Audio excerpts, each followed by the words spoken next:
구약성경 민수기 14장 28절에서 30절까지 말씀을 봉독하겠습니다. 그들에게 이르기를 여호와의 말씀에 내 삶을 두고 맹세하노라. 너희 말이 내 귀에 들린 대로 내가 너희에게 행하리니 너희 시체가 이 광야에 엎드러질 것이라. 너희 중에서 20세 이상으로서 계수된 자 곧 나를 원망한 자 전부가 여분네의 아들 갈렙과 눈의 아들 여호수아 외에는 내가 맹세하여 너희에게 살게 하리라 한 땅에 결단코 들어가지 못하리라. 아멘. 민수기 14장 28절로 30절 말씀을 본문으로 믿음의 말, 감사의 말, 이 제목으로 하나님 말씀을 선포합니다. 1863년 11월 19일 미국의 펜실베니아주 캐티스버그에서 미국 남북전쟁으로 인하여서 희생된 전사자들을 추모하는 행사가 진행이 되었습니다. 이날의 주연사는 그때 당시에 최고 인기가 높았던 웅병가 에드버렛 에버렛이었습니다. 그는 기조연설을 2시간 동안 했는데 말을 얼마나 잘했는지 화려한 수사와 감동적인 표현으로 2시간 내내 청중들을 사로잡았습니다. 청중들은 그 연설에 연신 감탄하며 시간 가는 줄 몰랐습니다. 에버렛의 연설이 모두 끝나고 나서 이어 링컨 대통령이 연단에 올랐습니다. 이때 링컨의 연설은 단 2분 동안 그가 사용한 연설의 단어를 보니까 단어가 고작 272개였습니다. 링컨이 연설을 모두 마쳤을 때 청중들은 박수조차 제대로 치지 못했습니다. 왜냐하면 생각보다 너무 일찍 연설이 끝났기 때문입니다. 그러나 에버렛의 2시간짜리 연설은 지금 아무도 기억하지 못하지만 링컨의 이 2분짜리 연설은 역사상 가장 위대한 연설로 평가를 받고 있습니다. 이때 링컨은 국민에 의한, 국민을 위한 정부라는 말로 민주주의 정신을 대표하는 명언을 남겼습니다. 다음날 에버렛이 링컨 대통령에게 편지를 보냈다고 합니다. 대통령께서 2분 동안 하신 연설이 제가 2시간 동안 얘기하고자 했던 것이었습니다. 이 일화는 말을 잘하는 것도 중요하지만 잘 말하는 것이 중요하다는 것을 알려줍니다. 말의 양도 중요하지만 어떻게 말을 하냐, 말의 질이 너무나도 중요하다는 것입니다. 우리가 하루에 얼마나 많은 말을 하느냐보다 어떻게 우리가 말을 하느냐가 너무나도 중요합니다. 잠언 18장 21절은 우리가 하는 말에 대해서 이렇게 교훈하십니다. 죽고 사는 것이 혀의 힘에 달렸나니 혀를 쓰기 좋아하는 자는 혀의 열매를 먹으리라. 그렇습니다. 말에는 힘이 있습니다. 그래서 어떻게 말을 하느냐에 따라서 이 말을 통해서 생명을 얻기도 하고 이 말을 통해서 다른 사람을 죽이게 되는 결과도 나타나게 되는 것입니다. 여러분, 하나님께서 온 우주 만물을 어떻게 창조하셨습니까? 말씀으로 창조하셨습니다. 하나님께서 빛이 있으라 말씀하시니까 빛이 생겨났습니다. 무에서 유로 하나님께서 말씀하실 때 생겨났을 뿐만 아니라 하나님의 말씀 자체가 질서가 되어서 지금의 우리가 사는 우주 만물이 되었습니다. 저와 여러분들은 하나님의 형상을 따라 지음받은 존재입니다. 그래서 우리가 하는 이 말에도 능력이 있습니다. 말은 한 사람의 인격이고 그 사람을 담아내는 또한 그릇입니다. 그리고 그 사람의 말을 보면 말은 곧 씨앗과 같아서 그 사람이 나중에 어떻게 될지까지 보이는 것이 바로 말의 힘입니다. 결국 어떻게 말하느냐가 그 사람의 인격인 것입니다. 마태복음 12장 37절은 말에 대해서 이렇게 우리에게 교훈해 주십니다. 함께 한 목소리로 읽겠습니다. 내 말로 의롭다함을 받고 내 말로 정죄함을 받으리라. 아멘. 어떻게 말하느냐에 따라서 말에는 반드시 결과가 있고 책임이 따른다는 말씀입니다. 사랑하는 성도 여러분, 말하는 대로 됩니다. 그래서 우리는 잘 말해야 합니다. 우리 옆에 있는 지체에게 축복의 마음으로 건네겠습니다. 잘 말하십시오. 잘 말하십시오. 잘 말하셔야 됩니다. 여러분, 만일 우리의 입에 늘 습관적으로 아이고 못 살겠네, 죽겠다 하면 정말 그렇게 못 살다 죽습니다. 그런데 우리의 입 가운데 할 수 있다, 감사하다 하면 정말 우리의 삶 가운데 할 수 있는 일들이 있고 감사가 고백되어지는 것입니다. 왜냐하면 말에는 능력이 있기 때문입니다. 만일 함께 살고 있는 가족에게 아이고 저 왼수하면 나는 왼수하고 사는 사람입니다. 그런데 누구나 부족합니다. 조금 부족해도 그 사람을 향해서 내 사랑, 내 사랑하면 나는 사랑하는 사람과 살고 있는 것입니다. 여러분, 이렇듯 오늘 본문은 말의 중요성에 대한 매우 중요한 진리를 우리에게 교훈해 주십니다. 본문의 내용을 이해하기 위해서 민수기 13장부터 우리가 함께 살펴보아야 합니다. 이스라엘이 출애굽한 지 2년째 되던 해에 그들은 드디어 하나님께서 약속하신 가나안 땅 남쪽 입구에 해당되는 가데스 바네아 그곳에 도착하게 되었습니다. 이제 이 가데스 바네아에서 조금만 가면 약속하신 가나안 땅에 들어가는 상황이 된 것입니다. 하나님께서는 모세에게 이스라엘 12지파의 한 명씩 대표자를 뽑아서 12명을 가나안 땅으로 보내서 그 땅을 한번 정탐하고 오라고 말씀하셨습니다. 그들은 가나안 땅을 40일 동안 곳곳을 다니면서 그 땅에 대해서 살펴보고 복귀했습니다. 그들이 복귀할 때 그들의 손에는 일반적인 포도송이가 아니라 짐을 짊어지고 와야 할 만큼 큰 포도송이를 비롯한 풍성한 열매들을 가지고 복귀했습니다. 가나안 땅은 하나님께서 약속하신 대로 젖과 꿀이 흐르는 비옥한 땅이었습니다. 이제 각 지파를 대표하는 12명이 정탐을 하고 나서 이 정탐 결과를 보고합니다. 12명의 공통된 의견은 정말 그 땅은 하나님께서 약속하신 젖과 꿀이 흐르는 비옥한 땅이었습니다. 이게 12명의 공통된 의견이었습니다. 그런데 이 12명 가운데 무려 10명이 이렇게 회중 앞에서 보고를 합니다. 그러나 그 땅 사람들은 강하고 그 땅의 성읍은 크고 견고하며 그리고 그곳에는 안악자손 곧 거인들도 있었습니다. 그들 앞에 우리는 마치 메뚜기와도 같습니다. 이런 보고를 받은 이스라엘 백성들이 밤이 새도록 울며 통곡을 하게 됩니다. 각 지파를 대표하는 이 12명 가운데 또 2명 갈렙과 여호수아는 이렇게 보고했습니다. 우리가 올라가서 그 땅을 취하자. 하나님께서 능히 우리에게 그 땅을 주시리라. 여러분, 가나안 땅에 대한 정탐 결과를 들은 백성들의 반응은 무너져 내렸습니다. 그 땅을 점령할 수 없다는 다수의 의견이 백성들의 마음 자체를 좌절시켰습니다. 그리고 이 일에 대한 원망의 화살이 밤새도록 울고 나서 지도자였던 모세와 아론에게 향하게 됩니다. 민수기 14장 2절입니다. 이스라엘 자손이 다 모세와 아론을 원망하며 온 회중이 그들에게 이르되 우리가 애굽 땅에서 죽었거나 이 광야에서 죽었으면 좋았을 것을.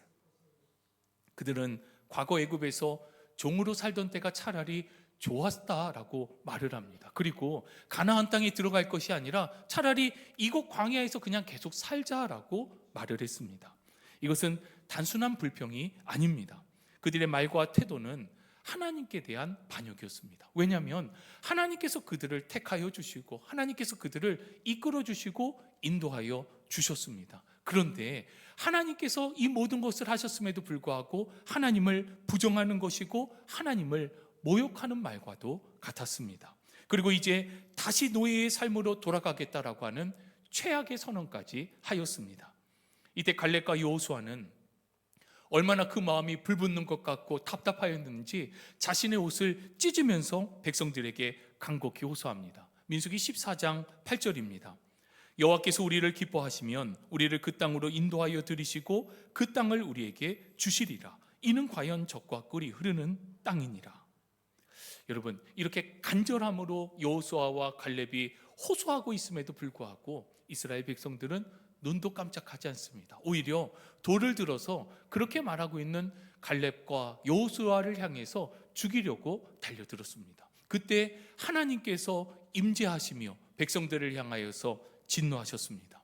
하나님께서는 이 백성들, 불신앙 가운데 불평하고 불만하는 백성들을 모두 다 진멸해버리고 모세를 통하여서 새로운 민족을 만들어서 하나님의 나라를 이루어 가실 것을 말씀하셨습니다. 이때 모세가 하나님 앞에 바짝 엎드리면서 백성들의 죄를 용서해 주시기를 간절히 기도했습니다. 그리고 하나님께서 그들을 용서해 주셨습니다.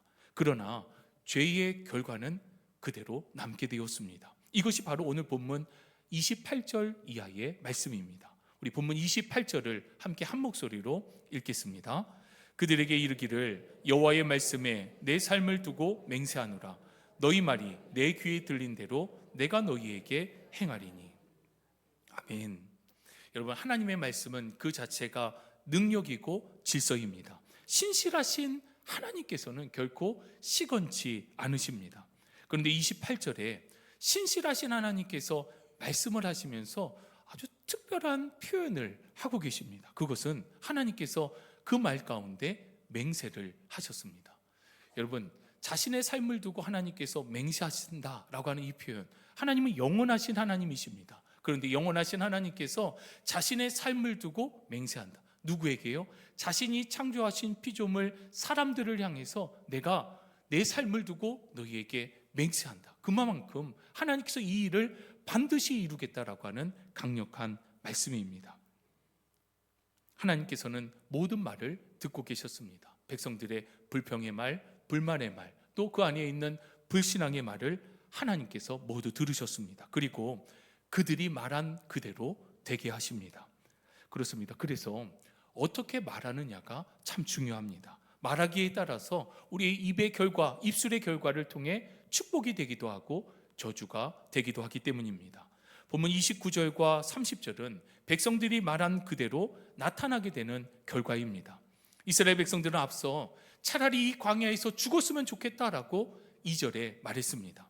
하나님께서는 20세 이상 하나님을 원망했던 모든 백성들이 이 광야에서 죽게 될 것을 선언하셨습니다. 그들 가운데 믿음으로 말했던 두 사람, 갈렙과 여호수아만이 하나님이 약속하신 가나안 땅에 들어가리라 선언하셨습니다. 30절에 나오는 하나님의 맹세는 어떤 이들에게는 저주가 되었고 또 다른 이들에게는 축복의 말씀이 되었습니다. 원망, 불평, 불신앙의 말을 했던 백성들은 그들이 말한 그대로 저주가 되어 열매를 맺었습니다. 반면에 믿음의 말을 했던 갈렙과 여호수아는 그 말한 그대로 되어지는 축복의 열매를 받게 됩니다. 그렇다면 갈렙과 여호수아는 여러분 무엇이 달랐습니까? 저들은 12명의 정탐꾼들이 갔을 때 서로 다른 것을 보았습니까? 그렇지 않습니다. 같은 것을 보았습니다. 그러니까 갈렙과 여호수아도 견고한 성읍을 보았고 그곳에 살고 있었던 거인족도 동일하게 보았습니다. 그러나 해석이 다르고 말이 달랐습니다. 그들 앞에 있는 우리는 메뚜기와 같다고 10명이 말할 때에 갈렙과 여호수아는 하나님이 우리와 함께 하신다라고 고백했습니다. 불평과 불신앙은 신세 한탄의 말이 되었고 그것이 저들의 운명이 되었습니다. 그러나 여호수아와 갈렙은 믿음으로 말했고 믿음대로 되었습니다. 말이 얼마나 중요한지 하나님께서는 그들에게 선언하시면서 맹세까지 하시며 선언하셨습니다. 한 번은 불신앙의 말을 한 사람들에게 심판의 맹세를, 믿음의 말을 한 사람들에게 축복의 맹세를 하셨습니다. 그 결과가 어땠습니까? 바로 그 한쪽에 있었던 사람들 모두가 광야에서 죽음을 기다리는 신세가 되었습니다. 또 다른 한쪽 여호수아와 칼렙은 하나님의 약속 안에서 하나님께서 출애굽의 리더로 귀하게 쓰임을 받게 됩니다. 오늘 본문을 통해서 저와 여러분 우리들 가운데 주시는 말씀을 받기 원합니다. 첫 번째, 믿음의 말을 해야 합니다. 갈렙과 여호수아 역시 다른 정탐꾼들처럼 똑같은 것을 보고 왔기 때문에 가나안 땅 정복이 쉽지 않을 것을 잘 알고 있었습니다. 그러나 그 생각보다 하나님의 약속의 말씀이 저들 가운데 최우선이었습니다. 하나님께서 약속하셨기에 이 약속의 말씀대로 나가면 승리케 하시고 그 땅을 주실 것이라고 하는 믿음이 저들 가운데 있었습니다. 우리의 삶에도 가데스 바네아와 같은 인생 광야의 지점이 있습니다. 저 눈앞에 가나안 땅이 보이는데 여러 문제들도 보입니다. 여러 가지 어려운 환경과 상황들도 보입니다. 이것을 대하는 우리 안에는 10명의 정탐꾼도 있고 2명의 정탐꾼도 우리 안에 함께 동시에 존재합니다. 내 안에서 이 10명의 정탐꾼들은 현재의 사실, 상황, 감정만을 말합니다. 저 성벽은 너무 높아. 저들은 거인이야. 나는 마치 메뚜기와 같아. 그래서 나는 할 수가 없어. 이런 말들은 모두 상황에 맞는 사실이고 솔직한 감정의 표현입니다. 그러나 이것이 진리는 아닙니다. 내 안에 있는 2명의 정탐꾼들은 이 사실을 넘어서 진리를 말합니다. 저 성벽은 너무 높아. 하지만 하나님이 나와 함께 하셔. 저들은 거인이야. 하지만 하나님은 그보다 더욱 크셔. 나는 메뚜기와 같아. 그러나 저들은 나의 먹이야. 그래, 나는 할 수 없어. 하지만 하나님께서 하셔. 이것이 진리를 붙드는 믿음이고 믿음의 고백입니다. 믿음의 말은 현실을 무시하는 맹목적인 긍정이 아닙니다. 믿음의 말은 절망적인 현실 자체를 바라보고 인정합니다. 그러나 그 현실을 다스리시는 전능하신 하나님을 믿음으로 고백하며 말하는 것입니다. 이를 대표하는 성경의 장면이 다윗과 골리앗의 싸움입니다. 다윗과 골리앗은 사실 전혀 비교의 대상이 될 수가 없습니다. 당대 골리앗은 최고의 장군이었습니다. 다윗은 10대의 청소년, 군복도 한 번도 입어보지 못한 소년에 불과했습니다. 그러나 다윗은 자신의 능력이 아니라 만군의 하나님 여호와의 이름, 하나님의 이름으로 나가 담대하게 싸웠습니다. 다윗은 하나님을 모욕하는 골리앗을 향해서 우리 주 하나님, 만군의 하나님의 이름으로 나가 싸웠고 한 방에 골리앗을 제압할 수 있었습니다. 다윗이 선포한 믿음의 말대로 하나님께서 행하셨습니다. 하나님께서는 저와 여러분, 우리의 믿음을 기뻐하십니다.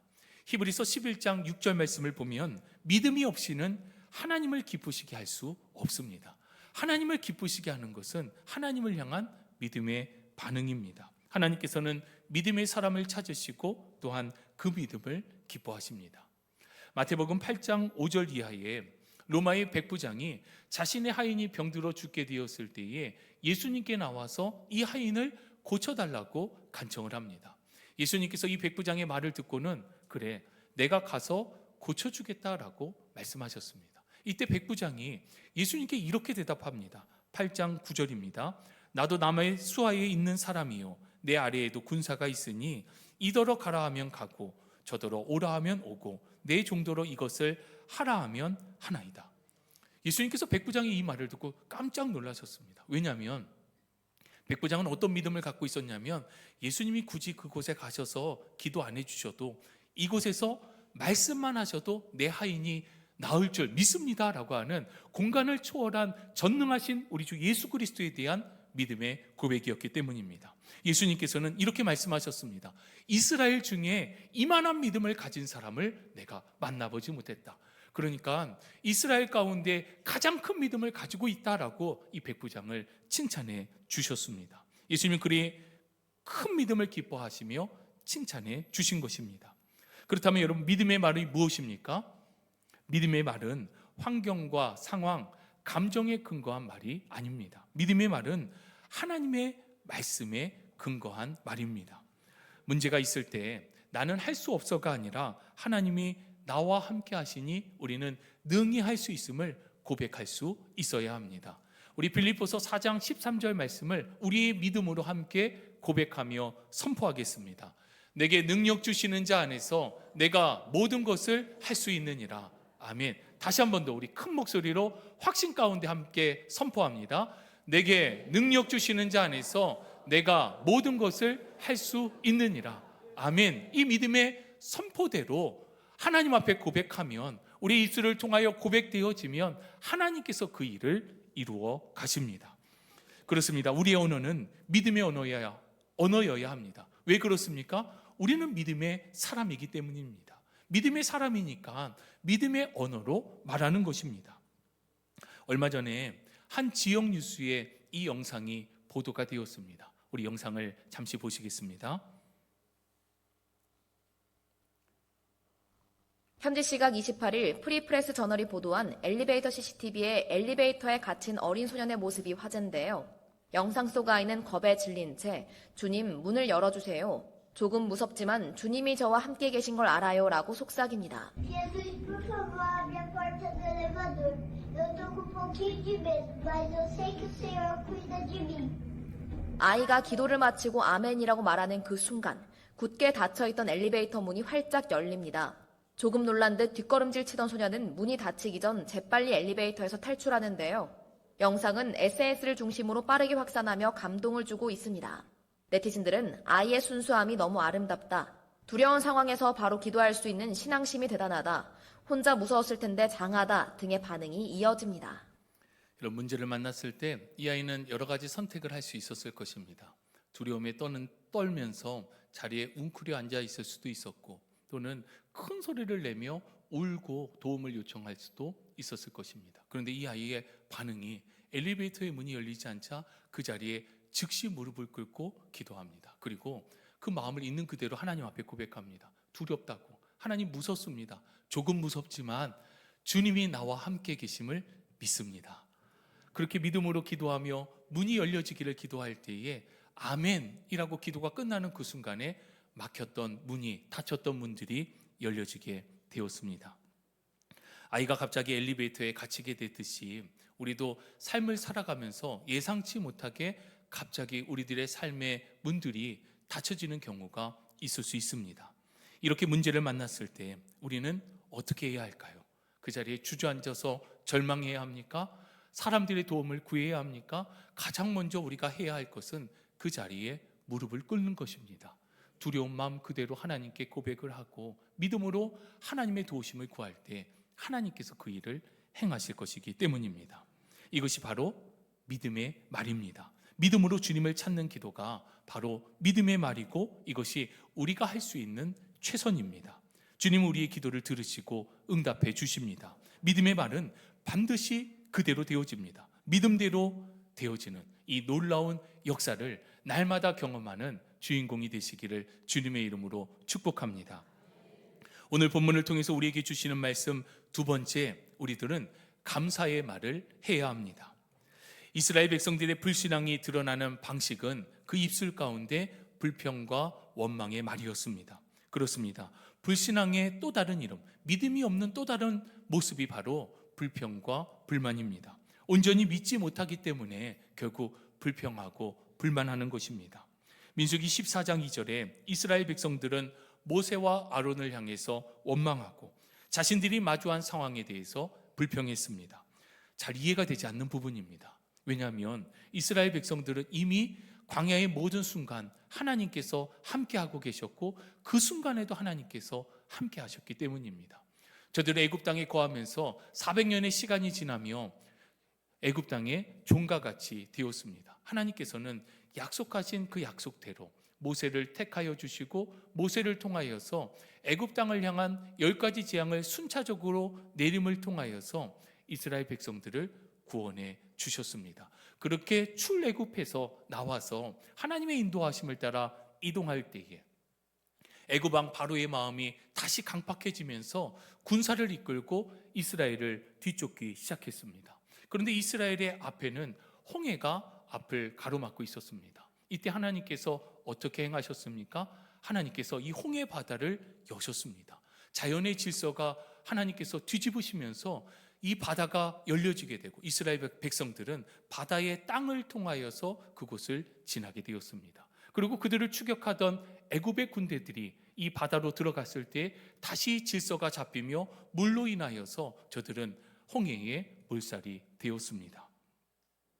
하나님께서는 광야 생활 가운데 이스라엘 백성들에게 광야에서 물이 나게 하셔서 저들을 마시게 하셨습니다. 먹을 것이 없는 저들에게 매일 만나를 주셔서 만나를 먹게 하시고 메추라기를 보내주셔서 메추라기도 먹게 하셨습니다.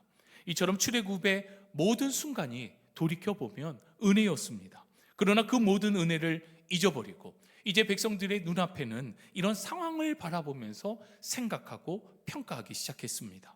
암울한 상황이라 스스로 생각하면서 저들의 입술 가운데에는 은혜는 잊어버리고 원망과 불평만이 남게 되었습니다. 사랑하는 성도 여러분, 어떠한 상황 속에서도 우리는 하나님의 은혜를 기억해야 합니다. 지금 내가 여기 있는 것, 오늘 주일 이 시간에 하나님 앞에 나와 예배하는 지금 이 순간이 바로 하나님의 은혜입니다. 물론 살아온 우리들의 삶의 순간 가운데 어려운 순간들도 분명 있었을 것입니다. 그러나 하나님께서 지금도 우리와 함께 계심을 믿음으로 고백하실 수 있기를 바랍니다. 우리의 입술을 지켜야 합니다. 말하는 대로 되기에 불평의 말, 불만의 말, 부정적인 말이 아니라 은혜를 고백하는 감사가 있어야 합니다. 감사를 고백할 때 우리들의 삶에는 더 큰 감사의 열매를 맺게 되는 것입니다. 이렇게 은혜를 생각해야 하는 것은 하나님과의 관계에서뿐만 아니라 사람과의 관계에서도 마찬가지입니다. 여러분, 종종 자녀와의 갈등 가운데 또 우리가 자녀 되었을 때에 부모님에게 이렇게 말하는 경우가 있습니다. 엄마가 나에게 해준 것이 도대체 뭐가 있어요? 정말 속상한 말이 아닐 수 없습니다. 부모가 자식에게 해준 것이 왜 없겠습니까? 그런데 은혜를 잊어버리고 지금 상황 가운데 함몰되어서 그 은혜를 까먹고 파괴적인 언어로 그것이 나타나게 되는 것입니다. 말은 습관으로 나타나게 됩니다. 그래서 우리의 언어 습관을 반드시 점검해야 합니다. 부정적인 말은 우리로 하여금 부정적인 사람을 만들고 내가 속한 공동체는 부정적인 공동체가 되기 마련입니다. 믿음의 말은 나의 믿음을 드러낼 뿐만 아니라 믿음의 공동체를 갖고 나아갑니다. 감사의 말은 나로 감사한 사람이 되게 할 뿐만 아니라 함께하는 사람들과 이 감사를 나눔으로 풍성함을 누리게 됩니다. 말은 하고 나면 주워 담을 방법이 없습니다. 어떠한 경우에도 우리 입에 원망과 불평, 불신앙, 부정적인 말을 담는 일이 없기를 주님의 이름으로 축복합니다. 원망과 불평의 반대가 바로 감사입니다. 감사는 우리 안에 있는 이 믿음을 표현하는 것입니다. 왜냐하면 모든 상황에서 하나님의 선하심과 주권을 인정하는 고백이 감사이기 때문입니다. 페니 크로스비 여사는 태어난 지 6주 만에 의사의 실수로 시력을 완전히 잃게 되었습니다. 불우한 환경, 또 건강하지 못한 몸으로 어렵게 자란 그녀는 장성하여서 무려 8천여 곡의 찬송가, 복음성가, 가사를 작사하게 됩니다. 대표적인 찬송이 예수를 나의 구주 삼고 나의 갈 길 다 가도록 인내하신 구세주여, 나의 영원하신 기업 등 우리 찬송가에만 무려 23곡의 곡이 실려 있습니다. 그녀는 이렇게 고백했습니다. 만약 하나님께서 나에게 시력을 다시 허락해 주신다 해도 나는 받지 않겠습니다. 하늘나라에 가서 어차피 주님을 볼 수 있을 것인데 이 땅에서 다른 것들을 바라보지 않고 처음으로 주님을 보기 원합니다. 내 눈을 멀게 한 의사를 다시 만나게 된다면 나는 그에게 오히려 감사의 말을 전하고 싶습니다. 내가 가진 신체 장애를 나는 하나님의 특별한 섭리로 믿기에 어떤 불평도 하지 않겠습니다. 이런 믿음의 고백을 할 수 있는 나는 이 세상에서 가장 행복한 사람입니다. 이것이 그녀의 믿음의 고백, 감사의 고백이었습니다. 여러분, 감사는 선택의 문제입니다. 우리는 마주하는 상황 가운데 감사할 수도 있고 불평할 수도 있고 절망할 수도 있습니다. 믿음의 사람은 마땅히 이러한 상황에서, 어떠한 상황에서 감사를 선택해야 합니다. 왜냐하면 감사는 순종의 문제이기 때문입니다. 데살로니가전서 5장 18절에 범사에 감사하라, 이것이 하나님의 뜻임을 말씀해 주고 있습니다. 즉 감사의 표현 자체가 하나님의 말씀에 대한 순종인 것입니다. 시편에는 감사와 찬송의 시가 가득합니다. 그런데 이때 이 시인들의 상황을 보면 굉장히 어려운 상황 가운데에 고백하는 시들이 대부분입니다. 환경과 상황은 열악하였지만 그 가운데 하나님의 은혜를, 신실하신 하나님을 바라보며 저들은 감사함으로 하나님을 찬송하고 고백했습니다. 주 안에 사랑하는 성도 여러분, 오늘 본문의 말씀을 통해서 말에도 능력이 있음에 대해서 함께 나누었습니다. 본문은 하나님의 맹세가 두 번에 걸쳐서 반복되어집니다. 하나님의 맹세가 무엇입니까? 내 귀에 들린 대로 행하겠다는 것입니다. 불신앙의 말, 불평과 불만의 말을 하면 그것이 그대로 임하게 될 것을 맹세하여 말씀하셨습니다. 믿음의 말, 감사의 말을 하면 그것이 열매가 되어 반드시 하나님께서 복 내려주시마 약속해 주셨습니다. 같은 것을 보고 경험했지만 서로 해석이, 말이 달랐습니다. 그리고 그 결과가 완전히 달랐습니다. 우리들은 보여지는 환경과 상황을 믿음의 눈으로 바라보면서 또한 믿음으로 말해야 합니다. 그러면 그 믿음대로 되어집니다. 또 마주하는 모든 상황을 감사함으로 고백해야 합니다. 그러면 고백대로 범사에 감사할 수 있게 되는 것입니다. 특별히 믿음의 말을 실천하는 최고의 방법은 바로 기도입니다. 하나님 앞에 시간을 정하고 자리를 정하여 기도의 자리를 지켜나가실 수 있기를 바랍니다. 기도의 자리에서 우리가 믿음으로 구하면 하나님께서 그 믿음의 기도를 반드시 들으시고 응답하여 주십니다. 그리고 오늘 주신 말씀을 따라서 우리가 한 가지 적용해야 할 것이 있습니다. 그것은 추수감사주의를 준비하면서 감사를 고백하는 것입니다. 먼저는 하나님의 은혜를 기억하고 감사함으로 표현하고, 또한 우리가 만나는 가장 가까운 사람들에게 고맙다고, 감사하다고 이 감사를 나누어 보십시오. 그러면 이 감사는 또 다른 감사가 되어서 풍성한 감사의 열매를 맺게 될 것입니다. 우리의 말은 결코 허공에 흩어지지 않습니다. 하나님께서 우리의 모든 말들을 들으십니다. 그리고 그 많은 열매가 되어서 우리의 삶으로 반드시 돌아와 나타나게 될 것입니다. 오직 믿음의 말, 감사의 말을 통하여서 축복의 통로가 되는 복된 삶이 되시기를 주님의 이름으로 축복합니다. 우리 찬양 가운데 주님을 의지합니다, 주님을 사랑합니다, 함께 고백하며 나가겠습니다.